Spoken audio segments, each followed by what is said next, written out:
investigadores paranormales que fueron a hacer una investigación a esa propiedad durante la década de los 70s. En 1971, Roger y Carolyn Perron se mudaron a una granja colonial en Harrisville, Rhode, con sus 5 hijas, e inmediatamente empezaron a vivir experiencias sobrenaturales. We have a photograph of the Arnold clan with Bathsheba, and you can go on my website and see it.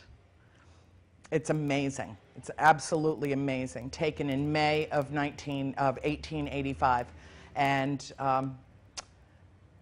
the sense of it, it'll bring chills to your skin to see this thing. It's just an amazing photograph. My mother was the presumed mistress of the house, right? You buy a house, you move in, mommy, daddy, the kids. Well, we were 5 young, rambunctious, excitable young ladies, and we stirred the pot like crazy in that house. It got so active so quickly. But it wasn't until my mother decided that she was freezing to death and wasn't going to live there any longer unless something was done about, well, at that point she had not been able to distinguish between cold and supernatural cold. And they are 2 entirely different things. But she decided to, again, my poor father, he goes off on a business trip. He comes home. The whole facade of the fireplace has been ripped out. And he was delighted. He says, it's beautiful. It's beautiful. He did the daddy thing. He went up and checked the flue and made sure everything was cool and that we could actually burn a fire. We had a woodshed full of seasoned wood that was going to waste because every fireplace in that house had been sealed and closed off. And there were 5 of them. And the center chimney had been removed because it had been deemed unsafe. But the chimney at the far end of the house was working fine. So Dad got himself a hatchet and an axe and a chainsaw and went to town, and we started burning that fireplace. As soon as that happened, there's a door to a pantry in the parlor of the house that at that point just simply refused to stay closed. It would open right up in front of us. And you know, children are very vulnerable to, but also very perceptive about supernatural activity. And one day our friend Sam Olofsson had come to visit. He was our family attorney, but also a very close friend. And he was there. My mother had called him and said, Sam, I've made a terrible, terrible error in judgment. And started telling him about some of the things that was happening in the house. He said, I'll be right there. Well, right there meant an hour's drive from Providence, but he was right there. And we had all gone off to school. April was 5 years old, 6, maybe 6 at the time. And she was sitting watching Sesame Street in the middle of the parlor, and the door opened to the pantry. And April looked up at my mother and she said, Mommy, something really bad happened in there. Indeed. It's where little Prudence Arnold had her throat cut. The spirit that decided that she was the mistress of the house for all eternity did not appreciate the competition that my mother's existence there posed. And so she decided that she was going to force my mother out.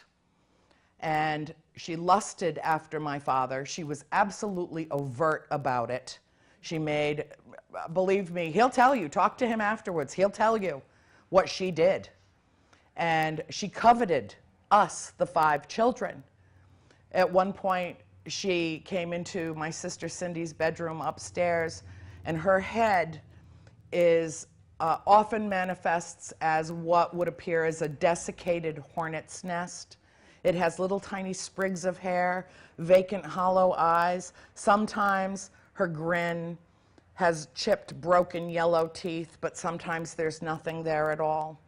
And she started entering the room, and she floated. She had no feet, and her hands were sticks. There were no hands. They were just sticks. Like, it looked like brown to black bone fragments coming out from underneath her outfit. And she went to my sister and said, "Come to me, little girl." come to me. Well, Cindy flew downstairs into my mother's arms and said, "You're my mommy. She can't take me. You're my mommy." Well, at that point, you know, it's time to discuss this. It's time to discuss what's going on in this house. We've been there for 5 months. Daddy's denying it. Mommy doesn't want to talk about it, and the kids are being terrified. So I went to her because they were telling me. I was, in my own way, I was being parentified. I was raising my 4 younger sisters. My mother was absolutely overwhelmed by what was happening to her. And at that time, we didn't even know what she had been through. We didn't even know. And I went to her and I said, "Mom, I have to talk to you. We have to talk." And I started telling her what my 4 baby sisters were telling me. And she said, "Go get them. Go get every one of them except April." Because April was so little. There was no way that my mother was going to allow her to be further traumatized by this discussion. And I went upstairs and I got Nancy, Christine, and Cindy. And we met in the kitchen. And we talked for about 2 hours. And my mother, when my poor father walked back in through the door, she's like, "Roger, we're selling this house." Yeah, we've lived here 5 months and we invested every single dime that we could scrounge from one side of the planet to the other. And the economy has completely tanked in that amount of time and it's losing value daily. But you think it's haunted and so we're going to leave. Can you see the scenario setting up for the beginning of the disintegration of a marriage? That's when it started, sadly. They stayed together for the 10 years that we lived in the house. They didn't part company until about 3 years after we all moved to Georgia. But it was that doubt, that seed of doubt, that my mother said, "I've never lied to your father about anything, ever. It wouldn't even occur to me. Why doesn't he believe me?" Well, because he was afraid. Because he was already having experiences himself in the house, and because he, the father of the house, the man of the house, could not control the environment in which we lived. It was just easier for him to say, "I'm not afraid, there's nothing to be afraid of." But there was, and it was real.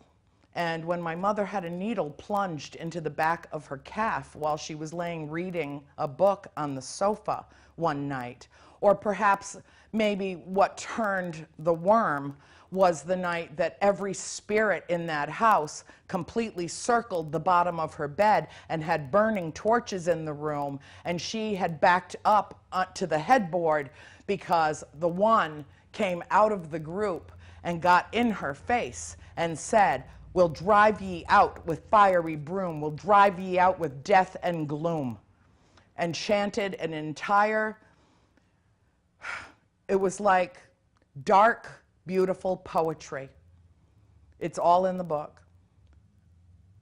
And, you know, people say, "Oh, how could she remember that 30 years later?" Well, there are things that can happen in your life that are impaled in your memory, like that needle was impaled in her leg. And you can't forget it, and you can't escape it, and no detail about it ever changes in your mind's eye because it is that vivid an image.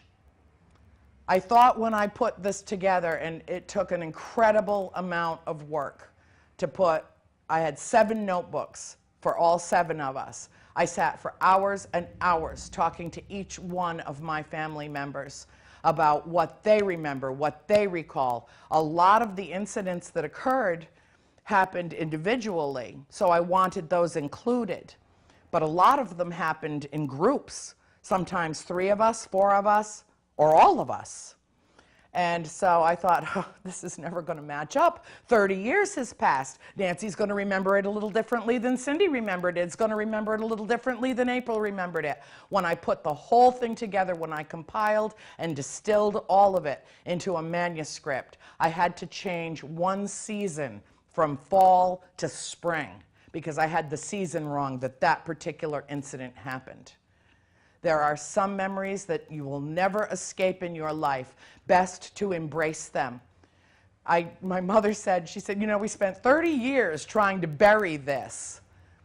30 years trying to dig a grave for what happened. And when it came time to exhume the dead, it was incredible how remarkably close it was buried to the surface.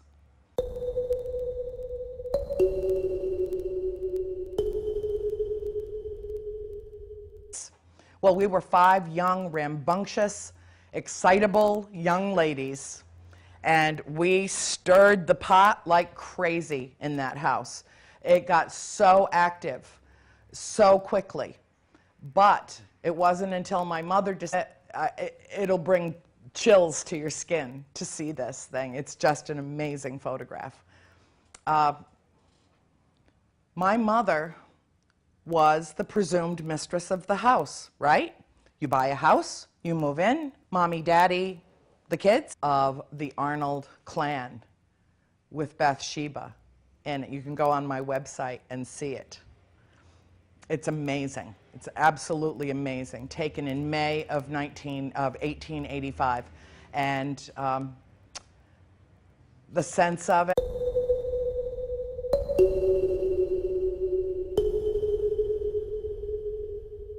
La película se clama como un hecho real del que sí existen pruebas.